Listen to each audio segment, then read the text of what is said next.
a concrete slab sails through the air. In the depths of a forest, construction professionals are hard at work. Near the small village of Walbeck in the German state of Saxony-Anhalt, an old border watchtower is being rebuilt. It's a relic of the Cold War, a symbol of Germany's division and of the tensions between East and West.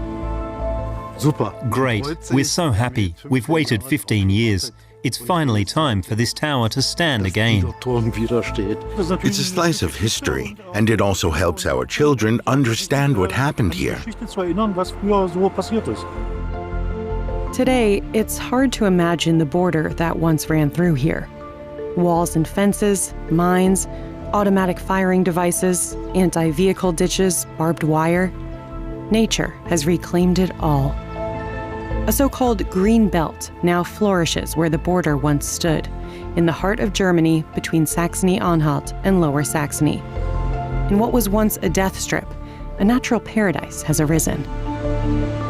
The tower is to remind people of what used to be here, which is why it is being rebuilt. But is it worth the money being spent on it? Who needs to remember it 35 years on?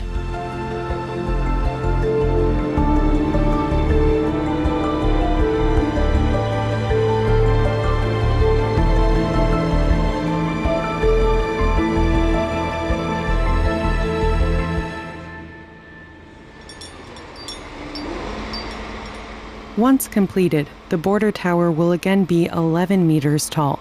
Reconstruction will take 4 weeks. The fact that it's happening at all is thanks to a local heritage association. Their reasoning is simple. Das gehört einfach zur Geschichte irgendwo dazu. It's just a part of history. Also, this is the only watchtower that has been rebuilt and restored. We have to point that out. There's nothing like this happening anywhere else in Germany. The tower had been taken down illegally in a cloak and dagger move. Martin Hermann was Walbeck's local mayor at the time. Das war 2009, da hat unser Gemeindearbeiter mich angerufen. That was in 2009. A municipal worker called me. I was 60 kilometers away at work. When I got here, the tower had been dismantled. Someone had bought it and then had it torn down. They wanted to haul it away. We were fortunately able to prevent that. After that, the tower lay in pieces in the forest, for 15 years exposed to wind and weather. The reinforcements rusted, concrete chipped off, it was graffitied. The tower's saving grace was that it was a protected monument, and rather a rare one. As conservationist Sarah Schroeder explains, only 4 towers of its kind remain in Saxony-Anhalt. Of course, the tower's value was recognizable. It shows the former border security installations, so it's an important part of Germany's and Europe's history of division.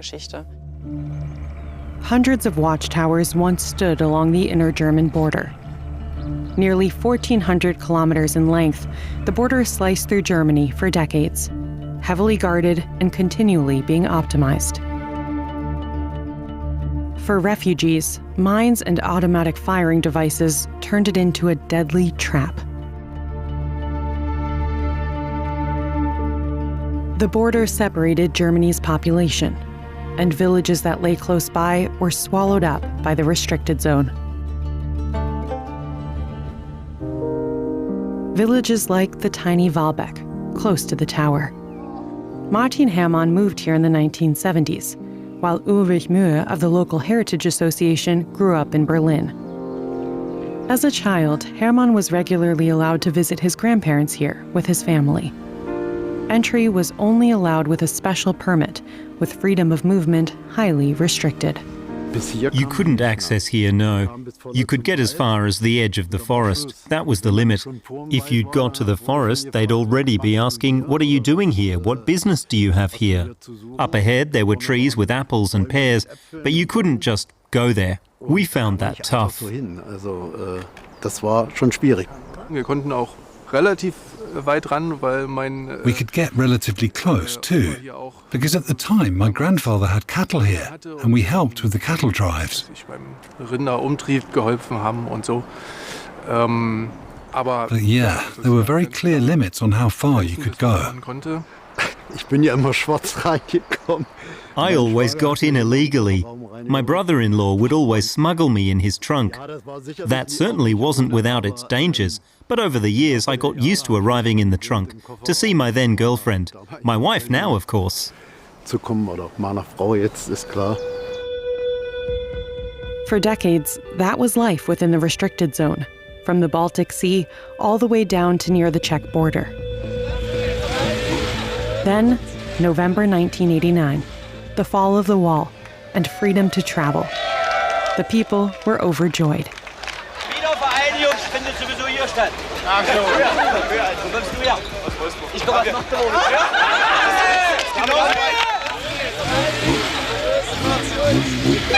Bis zum nächsten Mal.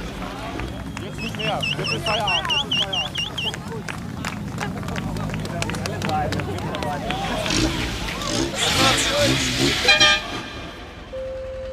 Soon after, the first things to vanish from sight were the Cold War relics. The very things people in regions around the border had spent so much of their lives looking at, day in, day out. Very few would still be standing a few years later.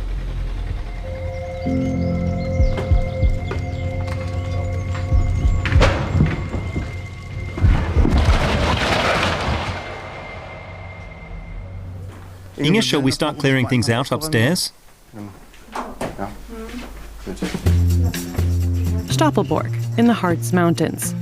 The local museum is packed to the rafters with reminders of what once shaped village life. The German Democratic Republic played its part for 40 years. What about this one? It won't really open properly. It's all full of photos. And where should we store that? Space is lacking. A lot has accumulated over the years. Stapelburg's local history is gradually being handed on to younger generations. Sven Müller and Patrick Schunemann were born in the 1980s, and both are active in the Heritage Association. Inge Schwertner, a former teacher, is also a member. This used to be the GDR room, but now, since we've set up a border room downstairs, we want to redesign this space. One room is dedicated to the border. It's part of Stapelburg's history, though Sven Müller never really experienced it firsthand. Was ist das für ein Telefon, Inge? What's this phone, Inge? Do you know? Weißt du nicht, ne? Peter Adler. It's Peter Adler, the district officer. Und er hat mit diesem Telefon am On November the 11th, he called asking if we might want it. Hat mich angerufen und gesagt, I said absolutely. Auf jeden Fall. Sven Müller was 3 years old when the wall fell.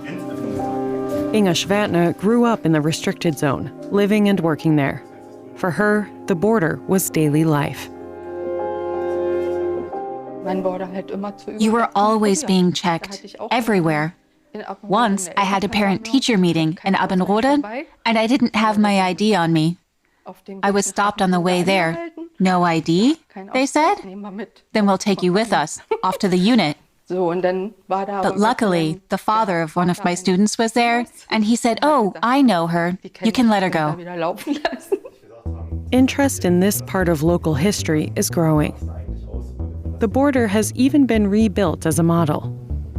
It shows how the last houses in Stapelburg stood directly beside the fortifications. It stopped at this point.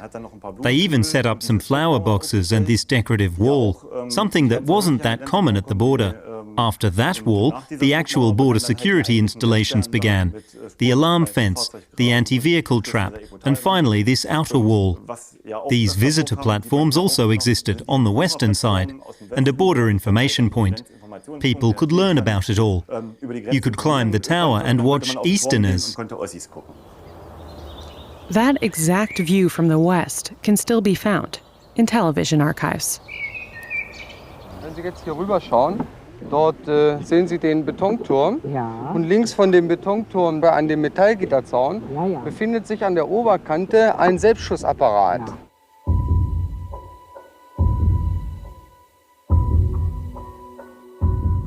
The border at Stapelburg, 1975.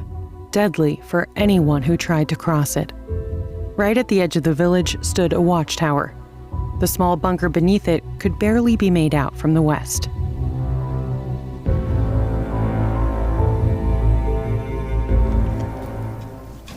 That bunker still exists.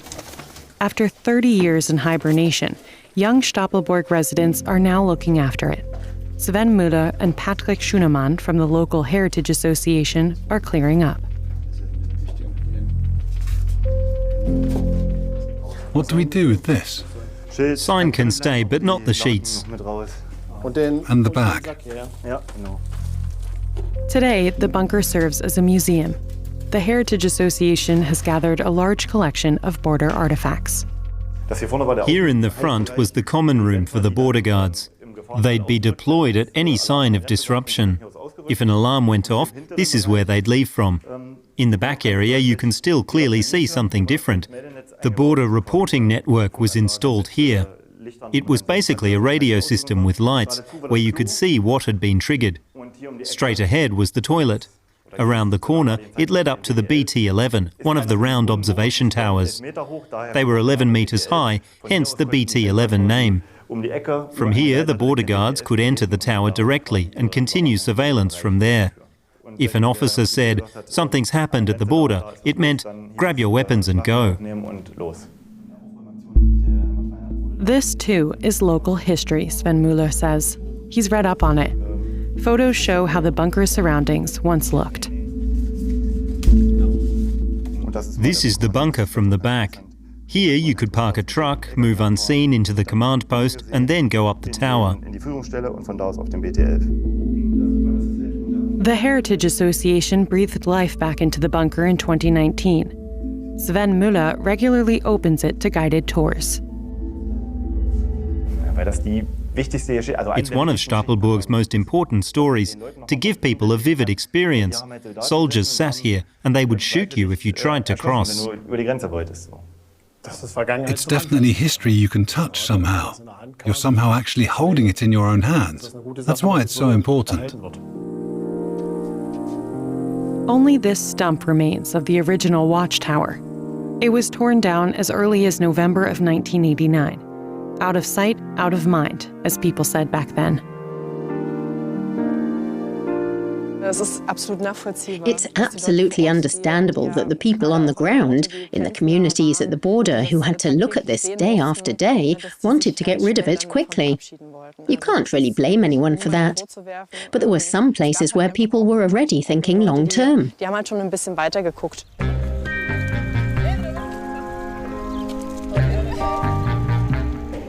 History lessons by bicycle. Every summer, young people from all over the world meet in Hüttensleben, in the Börde district, for an international working camp. The tradition has been going for more than 25 years now.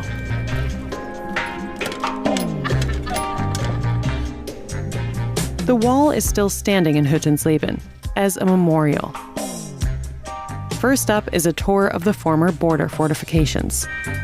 Here on the left were the British, and here was the Soviet Union. Then we had the coal industry here. The coal industry? Well, go ahead and translate first. Okay. The energy, it was in the east, so they had to have communication. They need to bring them. The camp leader Yanis is Greek. Participants come from Spain, Italy, and Mexico, from the Czech Republic and Turkey. They've learned about the Cold War in school. Now they're experiencing history firsthand. Nowhere else in Germany have the border installations been so well preserved as in Hüttensleben. It is a unique testimony to post-war German history. This gate leads into the former patrolled strip. In this narrow passage, René Müller explains, hemmed in by barbed wire, every escape attempt was intended to fail from the start. He grew up in Hüttensleben and is now chairman of the local Border Memorial Association. We're standing here now in Control Strip 2. There was a signal fence here, and here an alarm was triggered. At this spot, 3 signal flares would then be sent up, like on New Year's Eve. There were only a few places where several thousand people lived as close to the strictly guarded border as in Hüttensleben. The village was too large for everyone to be resettled. The border fortifications were set up right up against the people's garden fences. In the 1960s, the border in Hüttensleben was further expanded. East Germans were strictly forbidden from having any contact across the border. At first, though, it was still possible. So, Ingrid, wir gehen jetzt wieder, ne? Bestell der Mutter und an Brunhilde an 8 Uhr noch schöne Grüße. Wir fahren am Mittwoch wieder nach Essen. Ja, werden wir ausrichten. 6 years later, the border in Hüttensleben had become a fortress. The people in the village lived behind walls and barbed wire, under surveillance. Many of them lived in constant fear of state repression. I grew up safe and well here as a child. We played soccer. We lived life like other kids in the rest of the GDR. The border here didn't bother me. That only came much later, when I was already a young man. As a child, it didn't affect me. The fortifications on the edge of Hüttensleben were about 100 meters wide. That was how far a refugee had to run, probably having already been spotted, only to be faced with the next wall. The soldiers watching them were under orders to shoot. What René Müller tells his young visitors leaves a lasting impression. You knew about it, but when you actually see it and you can get closer to that feeling from these people, and better having a local person explaining to us. So yeah, it's been impressive, interesting, and something that people should know. Especially the fact that there were like people dying, trying to go from one place to the other. Well, yeah, not imaginable. If you don't remember your history, it's a serious problem. I think it's important in general to know about history and having these examples that you can go and visit them, because we have to not make the same mistakes again. The bitter reality ended on November 19th, 1989. On that day, Hüttensleben's border also opened. In almost the same moment, an idea was born, leaving the wall here standing. To be honest, it was an idea formed over a few beers. The Schöningen Heritage Association came to Hüttensleben. The border opened. People celebrated and were happy about it. And then someone said, we have to keep some of this and show it to our grandchildren. We're glad someone said it. Today, exactly who said it first isn't known anymore, but the concept made for heated arguments around the village. When the border fortifications were set to become a memorial in 1993, the village was divided. 500 signatures were collected against the memorial. The mood was explosive. Es ist nicht unwidersprochen. Herr Walter, trotzdem kurz die Argumente. An was erinnert Sie die Grenze?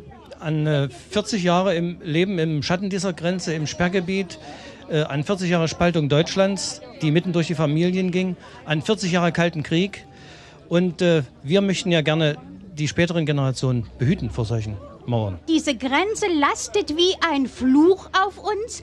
Erst hat sie die Familien in Ost und West auseinandergerissen und jetzt im Nachhinein spaltet sie die Hüttensleber Bürger. Und wer will unseren Nachkommen mal zeigen, wie wir gelebt haben? Was meinen Sie denn? Weg damit. Warum? Warum? Weil wir da jahrelang mit gelebt haben. Und da soll die soll weg. Ja? Today, the Hüttensleben Border Memorial is part of Europe's cultural heritage. In the end, luckily we held out. Now the people of Hirtensleben are proud of their memorial. It's known all over the world. That reassures us that we did everything right here.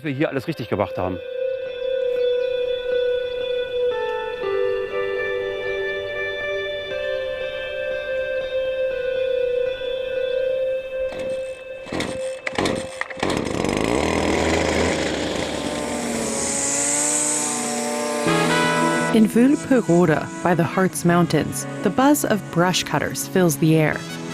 They're not being wielded by landscapers. Here, it's students putting in the work, at a very special place. This short stretch of fence and the ditch in front of it are a small remnant of the former border. It's another border memorial. All of the students attend the Fallstein Secondary School. Like Anna and her classmates, they all live locally. We're studying the division of Germany now, and also life in former East and West Germany. It's very interesting. Their school has taken on sponsorship of the Border Memorial. The 10th grade classes are responsible for its upkeep. This fence and ditch once separated the village of Vogtland in the east from its neighbors in the west. Simultaneously, they separated the two German states. It's hard to fathom, as Julian and Anton agree. It's hard to even imagine that there was ever a fence here. If you drive through now, you can't even tell. There really isn't much left of it except for memorials like this one or the stories you hear, otherwise hardly anything. The ditch was meant to stop vehicles that tried to break through the border from east to west. It was built in 1966. The work, right here near Vogtland, was documented at the time by West German television. As distant as this border in the division of Germany may be for these teenagers, within their families, the memories remain.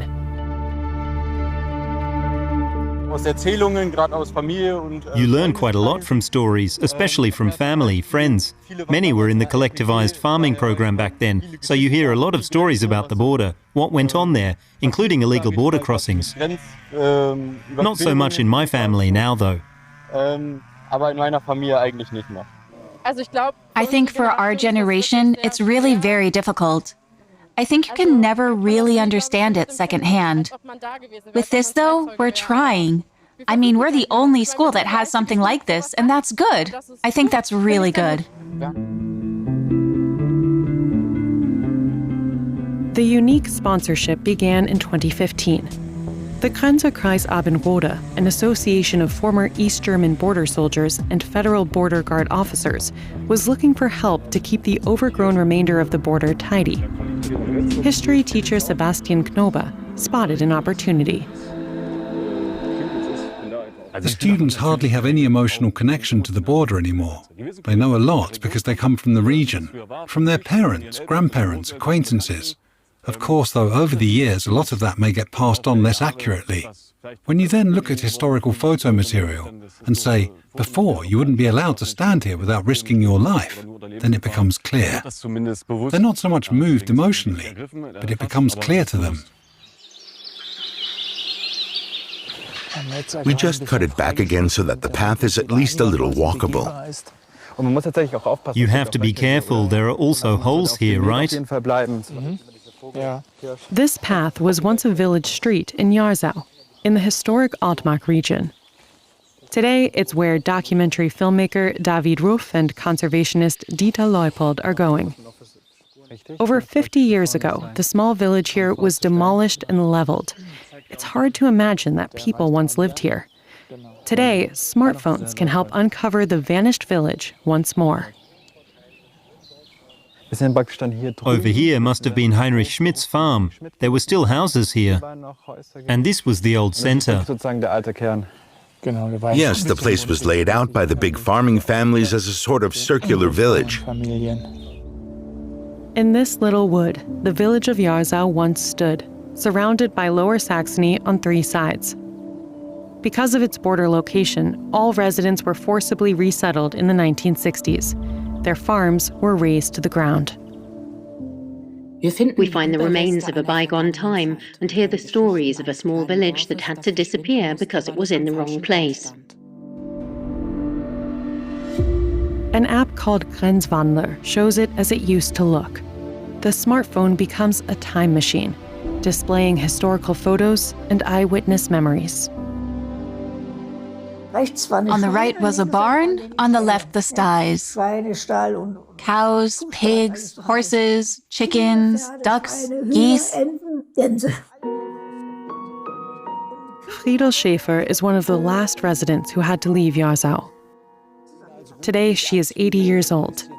She told documentary filmmaker David Ruff, who co-developed the Grenzwandler app, about life in the small village. It's her memories that this experience is based on. She also talks about the neighbors, what kind of people they were, when they had to leave. She still sees the place vividly, right before her eyes.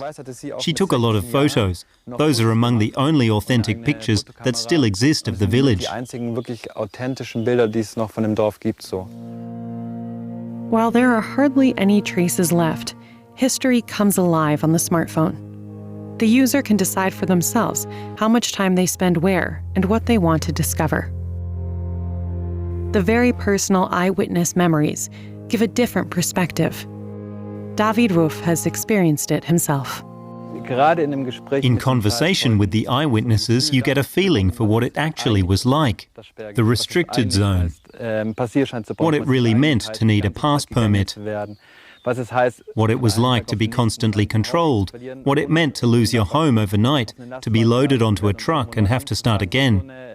They're perspectives that weren't clear to me. It's only through these eyewitness conversations that they became something tangible.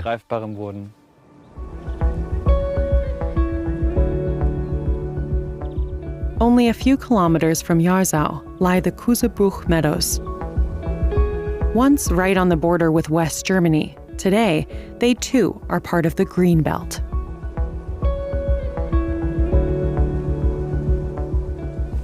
I can't see anything. Oh no, now I see something. A heron. All white today. Very beautiful. What else? Lots of ducks. Swan family. Ah. You should see 5 or 6 young ones.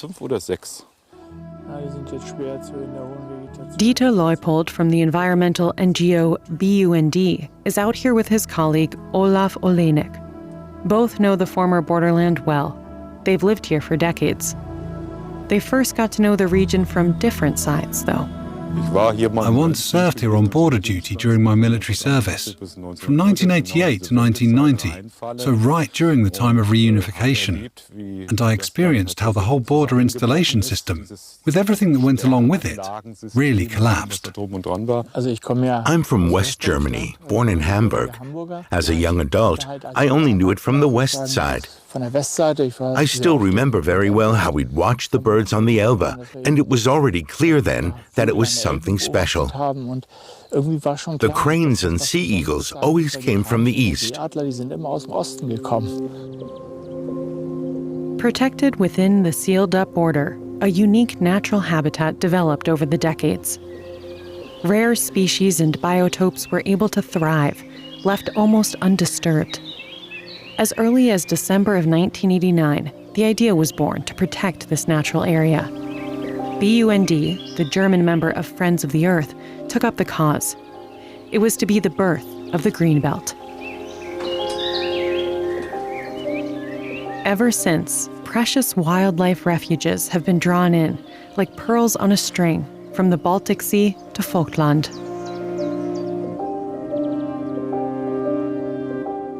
Rare bird species have settled here, including snipes, the landrail, the windchat, and the spotted crake.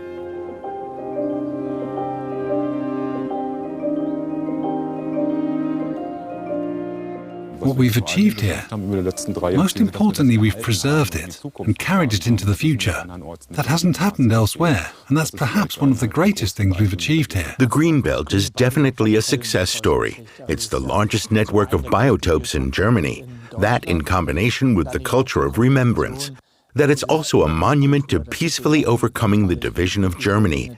That's reflected both in its designation as a national natural monument and in the fact that at the beginning of the year we got the Green Belt onto the nomination list as a World Natural Heritage Site. It would be a unique opportunity for the Green Belt. It belongs, above all, to nature.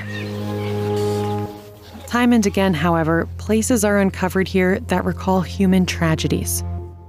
They offer small windows in time into the not-so-peaceful past of this idyllic region. You can't tell anymore that something like that ever existed here. On the other hand, there should be, here and there, something to serve as a warning, a reminder, something you can stumble upon, something you can let into your heart, as it truly was, in order not to forget, to remind us of everything that could happen.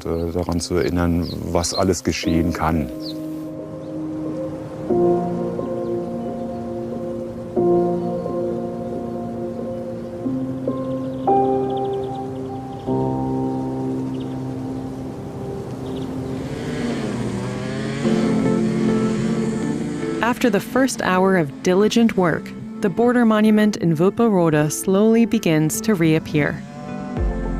Soon, it's time for a short breather. The mayor, Dirk Heinemann, stops by, refreshments in hand. Many thanks for doing this. Is this your first time here? Yes, it is. Dirk Heinemann was 16 when the wall fell, the same age these students are now. The border memorial has a personal meaning for him, too. Mein Vater war Grenzsoldat. Ich bin hier in Wülperode. My father was a border guard. I grew up here in Wülperode, 1,000 meters away, with the border right here, and experienced that conflict in my family. In der Familie diesen Zwist erlebt zwischen dem between the border guard, my father, and my grandfather. For him, this border was always something unnatural. He had come back from the war and refused to help dig a trench here that was supposed to prevent vehicles from crossing into the west. Time and again, visitors come across the memorial too. Matai Hofstiepel and Viktoria Antonova are traveling through Germany performing. By chance, they came by here and stopped. I find it remarkable how thorough people were back then in tearing everything down. I really missed the fact that things were not left standing, and I'm happy that in some places they're still visible. That the monument even exists is thanks to the foresight of a student at the Fallstein School. In the 1990s, she campaigned to preserve a section of the fence and trench. For history teacher Sebastian Knobe, it was a stroke of luck. For me, especially in our current times, this is one of the most important topics of all in history lessons. I have the impression that this resentment between East and West is not diminishing. With this work on the border project, by making it accessible, by informing today's students about what it was back then, why it was like that, I hope it can help them find a completely different view of the whole story. You actually still notice it in my generation, I think. Many people come and say, we're the real East Germans. In my opinion, East and West don't exist anymore. That's all done. You can remember it, but it's over. The most beautiful thing, says Sebastian Knobe, would be if the students talked about the past with their parents and grandparents. If they could go back together. Then, the border memorial of the former Iron Curtain could become a meeting point for generations, and perhaps also for people from East and West.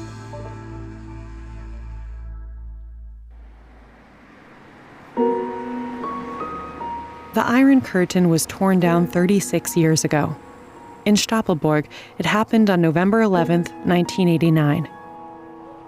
2 days after the fall of the wall in Berlin, Western radio reported that a border crossing would be set up here. Peter Rühling was 24 years old at the time. Curiosity brought him and his brother-in-law to the nearby border. There's Norbert. We said to the border guards, "Did you watch TV? In Berlin, everything's open. You can go home." No, they said, we have no orders. This screw is the proof that things turned out differently.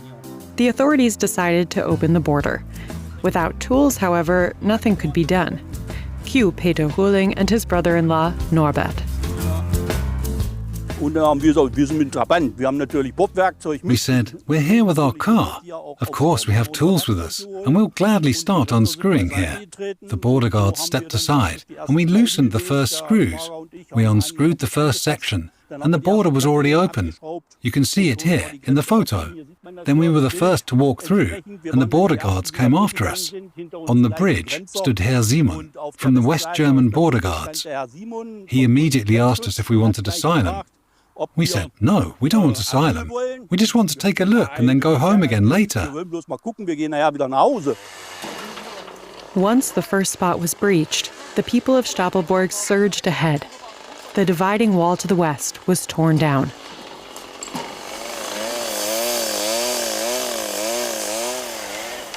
A temporary bridge was built over the Ecker River. People streamed into Lower Saxony and in the opposite direction. After Berlin and the official crossings into West Germany, it was the first place the border fell. That very evening, Lower Saxony's Minister-President Ernst Albrecht came along exactly this route to Stapelburg. Aber diese Freude hier, nicht? Das ist es. Ein Tag der Freude. That evening, people from east and west celebrated together in Stapelburg's Cultural Hall. The DJ was Peter Rühling. We're not looking at the clock. Today it lasts as long as the people want it. And it should stay that way in the future.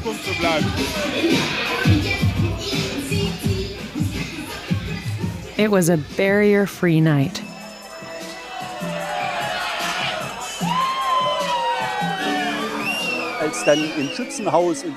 When the German flag was waved in the Stapelburg Schützenhaus, and West German TV was there and filmed the whole thing, when they walked around with the camera, I thought, if they show this anywhere, then next week we'll all be gone. We'll be arrested.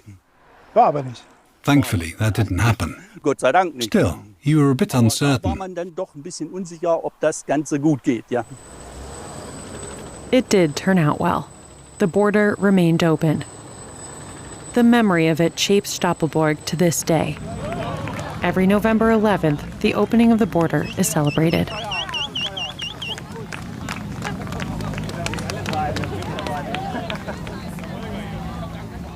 Of course we want to remember it. And young people ought to know that Germany wasn't always as open as it is today. That there was a border here. That you couldn't just go hiking in the Harz, up in the mountains. The memorial also recalls what it once looked like here. The last house before the border. The watchtower that stood here until December 1989. The small bunker, made accessible again by the Stapelburg Heritage Association, is just a few steps away. Visitor numbers are increasing year after year, Sven Müller and Patrick Schunemann report happily. Alongside former border guards from East and West, more and more young people are coming.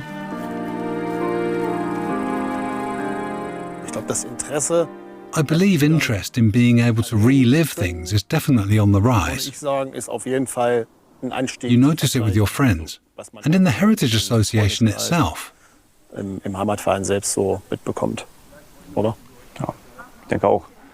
I think so too. Young people are engaging more with this topic. As we know from the media, war and borders are becoming ever more of a focus again. That's caused people to look more at German history, thinking that something like this might never happen again.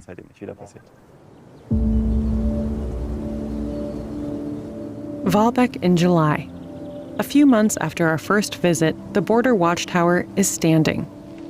For 15 years, many people from Walbeck, along with preservationists, worked toward this moment, to again see the imposing structure standing as it once did.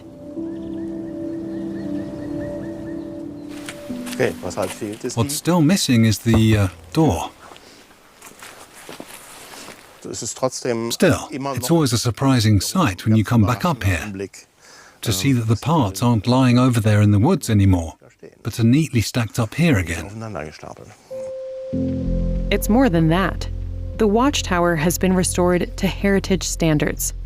The concrete was carefully sandblasted. It received only light repairs where it was absolutely necessary. Even the observation room's windows are mirrored, like the original ones, with bronze anodizing from Italy. Incidentally, East Germany got theirs from the West, too. The construction company did an excellent job.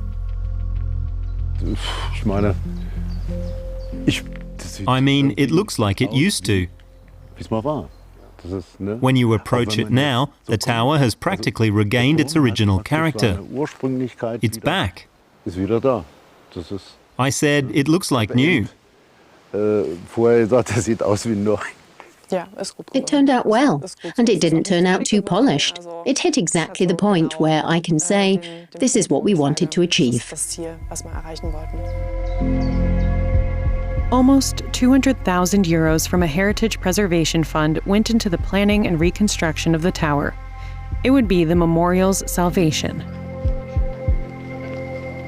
It was the opportunity to preserve the structure by rebuilding it.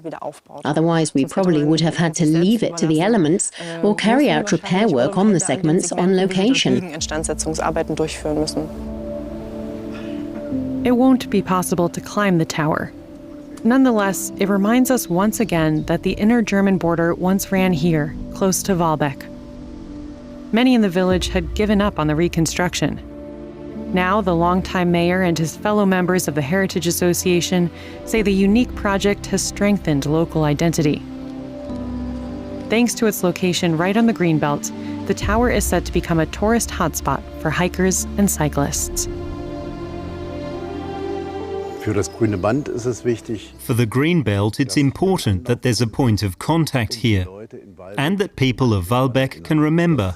That's a very important aspect. Many who were born later can't make sense of it. As a historic memorial, it can really have an impact. Seine Wirkung zeigen.